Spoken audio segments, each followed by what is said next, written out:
Today we will discuss increasing and decreasing functions. Yes, first let us define increasing function. Let f be a real valued function and let I be an interval in the domain of f. F is said to be increasing on the interval I if x1 less than x2 implies fx1 is less than equal to fx2. If input is less, then output is also less. That means if on increasing the input, output also increases, then we say that function is increasing. For example, suppose I have a function like this, right? Now, let this be x1, then corresponding to this x1, here we have fx1. Let this be x2 and corresponding to this we have fx2. Let this be x3 and corresponding to this we have fx3. Let this be x4 and corresponding to this we have fx4. Now you can see as this input increases, output is also increasing. And here you can see a flat portion in the graph. At x3, value of the function is fx3. At this point also the value of the function will be same. So input has increased but output is same in this part, in this flat portion. So x1 less than x2 implies fx1 is either less than fx2 or equal to fx2. Then we say that function is increasing. As the input is increased, if output also increases, then we say that the function is increasing. Now let us define strictly increasing function. Function f is said to be strictly increasing on the interval I if x1 less than x2 implies fx1 is strictly less than fx2 for all x1 and x2 which belong to the interval I. That means when input is more, then output should be more than the previous value. Then we say that function is strictly increasing. For example,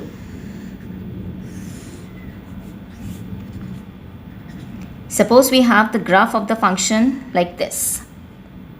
Yes, this is x1. At this point, output is fx1. This is x2.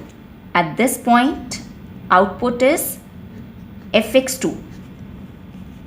At this point, x3, output will be fx3. At this point, x4, the output will be fx4. So as the input is increased, the output is also increased.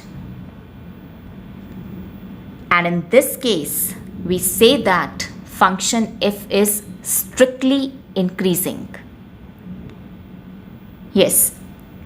What is the difference between increasing and strictly increasing function? In increasing function, we had a flat portion like this.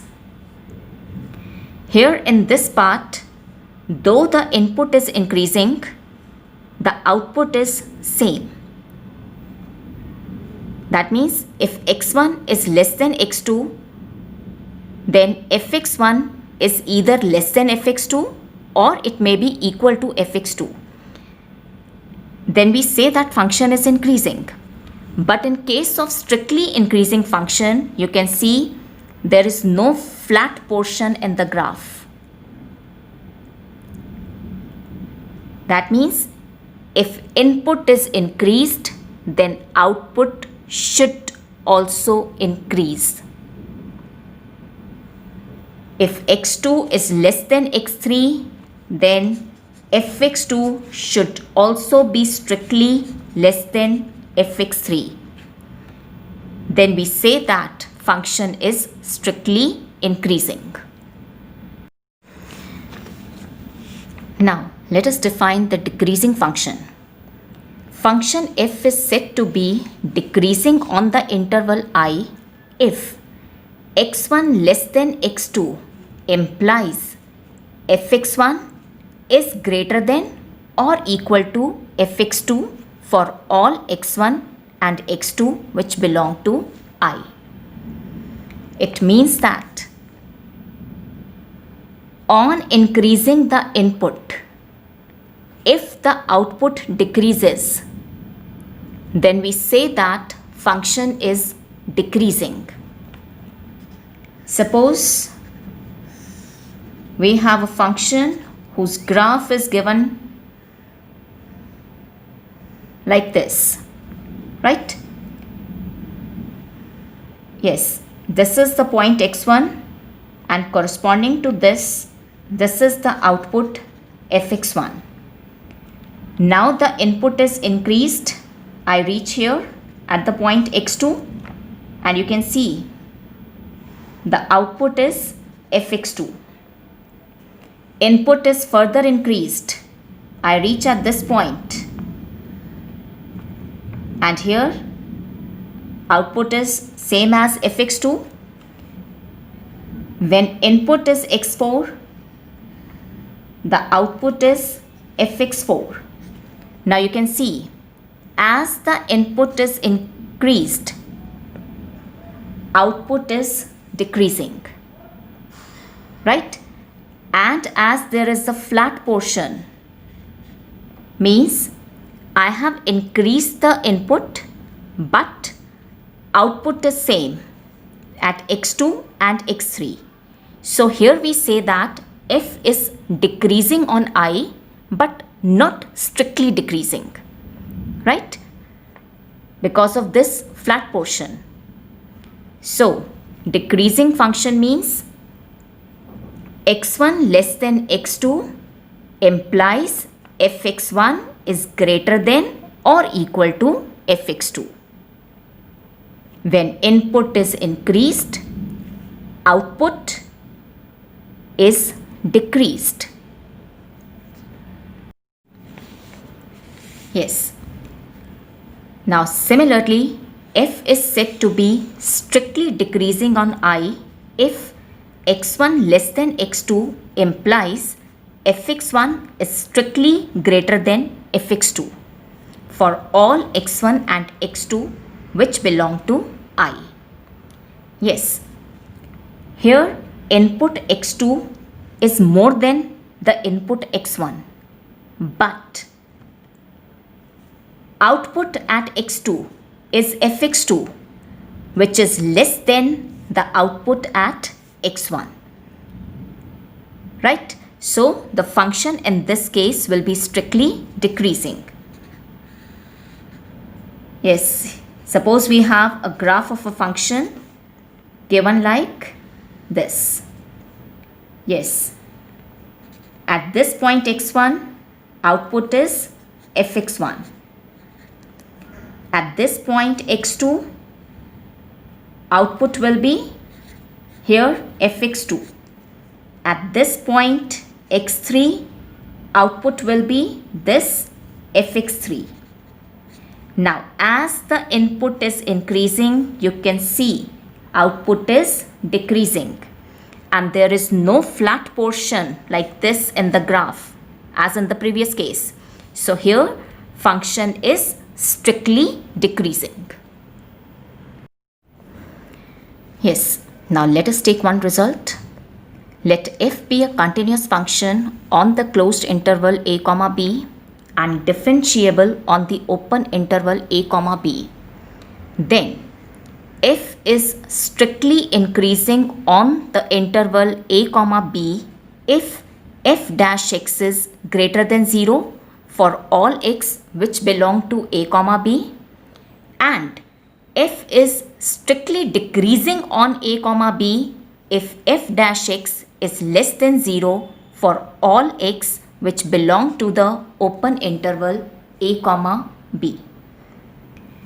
Yes, that means if I have to check whether a function is strictly increasing or strictly decreasing in an interval, then what I'll do?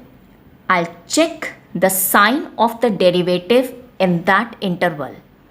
If the sign of the derivative is positive, then the function will be strictly increasing, and if the derivative is negative, then the function will be strictly decreasing.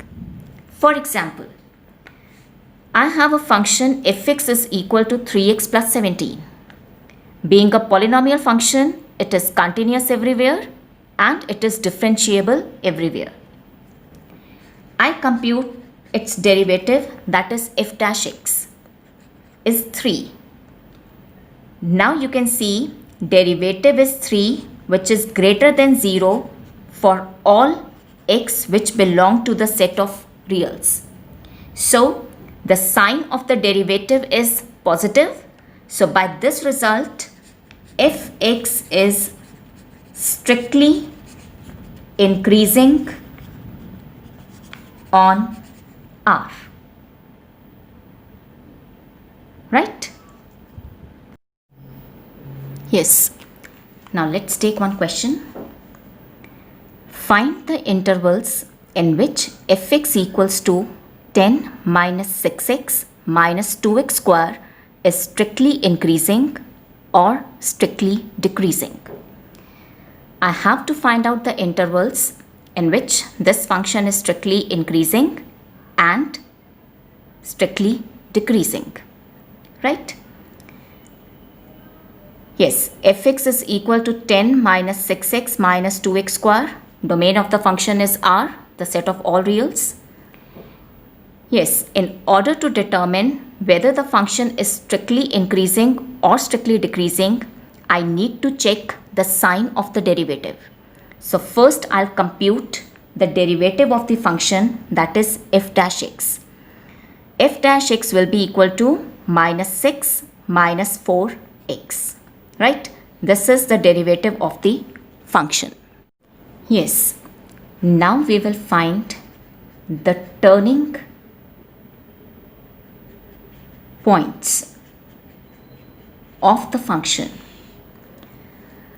Turning points are those points at which the derivative of the function changes its sign, or we can say turning points are those points at which function changes its nature from increasing to decreasing or from decreasing to increasing.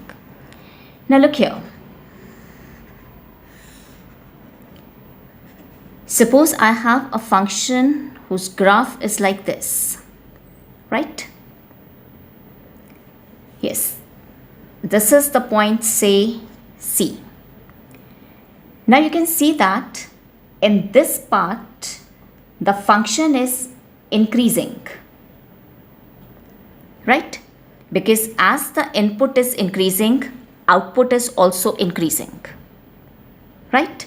So here function is increasing, and in this part, the function is decreasing. As the input is increasing, the output is decreasing. So function is decreasing in this part.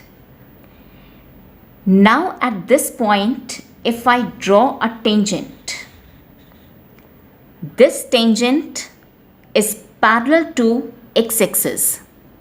That means slope of the tangent is equal to 0, and slope of the tangent is given by the derivative of the function at that point. So that means f dash c is equal to 0. Now function has changed its nature as it crosses the point C. Here in this part it was increasing, and when it crosses the point C it starts decreasing. So here C is the turning point, and yes, at C the slope of the tangent is equal to 0. So when we have to find out the turning points, so remember this, at turning points the derivative of the function is 0. So if I have to find the turning point of this function, I'll put the first derivative, that is f dash x equals to 0. So I'll get minus 6 minus 4x is equal to 0, which on solving give x equal to minus 6 by 4, that is minus 3 by 2. So the turning point of this function is minus 3 by 2. Now this number minus 3 by 2 divides the domain minus infinity to infinity in two intervals. The first is minus infinity to minus 3 by 2, and the second is minus 3 by 2 to infinity. Now I will check the sign of derivative in these two intervals to determine whether the function is strictly increasing or strictly decreasing. Yes, first let's take the interval minus infinity to minus 3 by 2.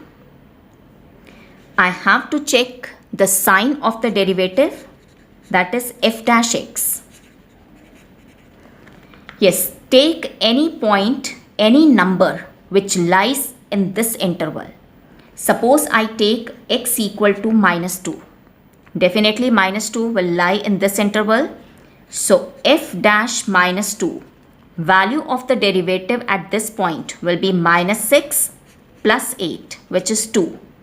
It is greater than 0. So sign of the derivative is greater than 0, that is positive.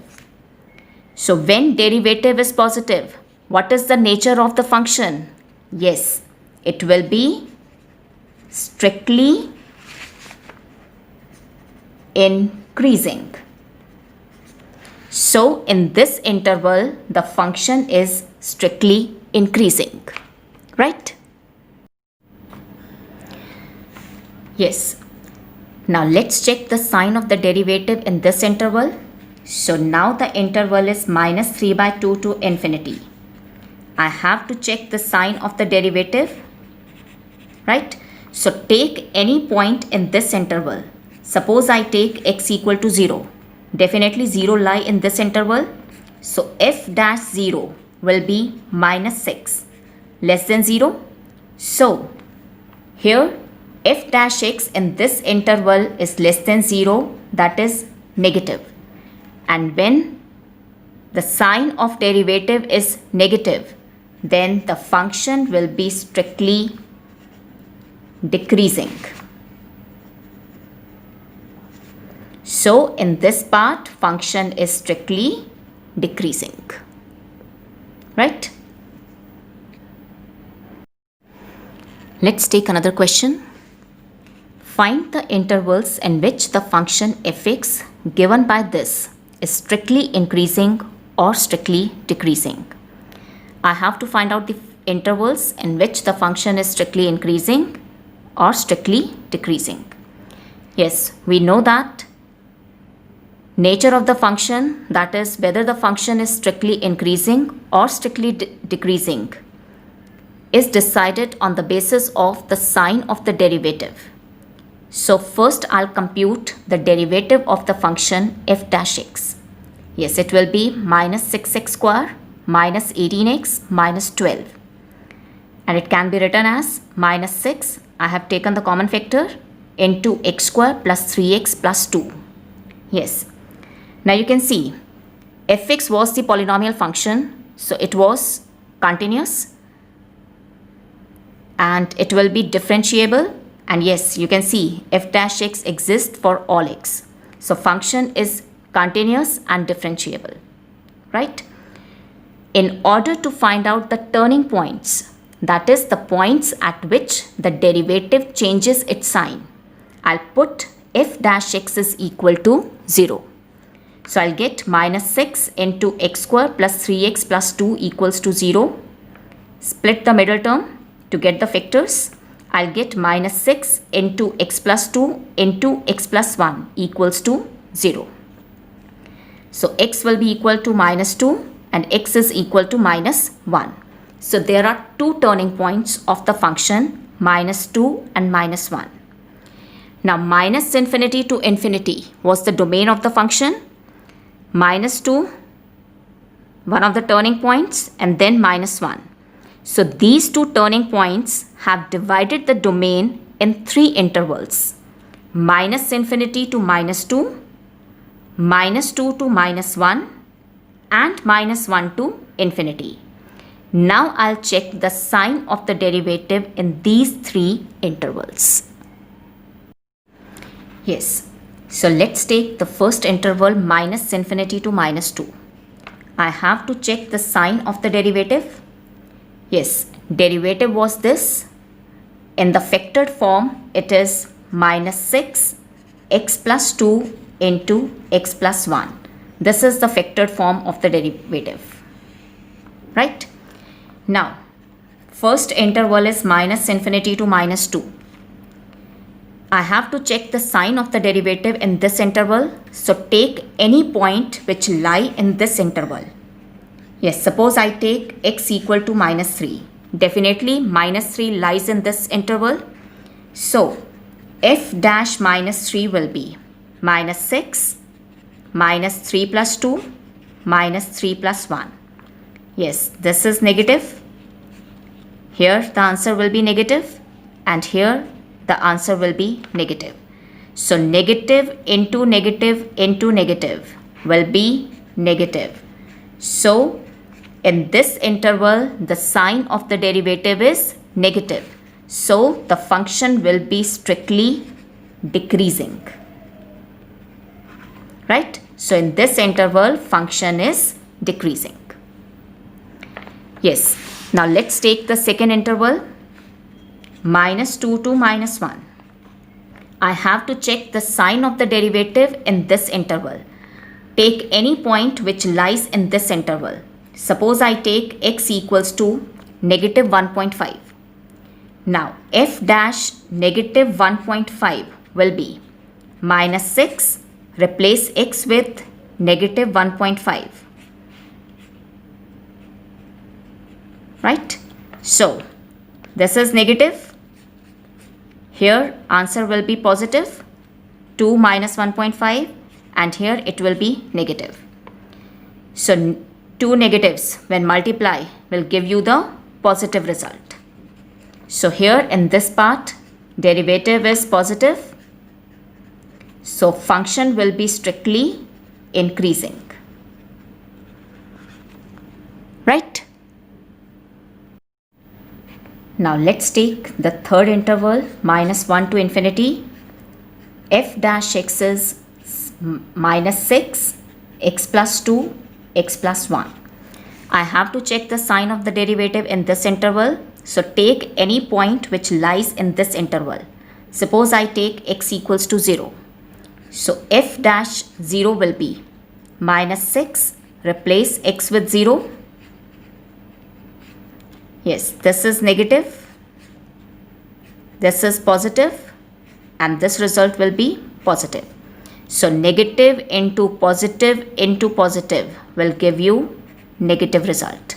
So here derivative is less than 0, that is negative. So function will be strictly decreasing. right? So in this interval, function is strictly decreasing. In -2 to -1, function is strictly increasing, and -1 to infinity, function is strictly decreasing.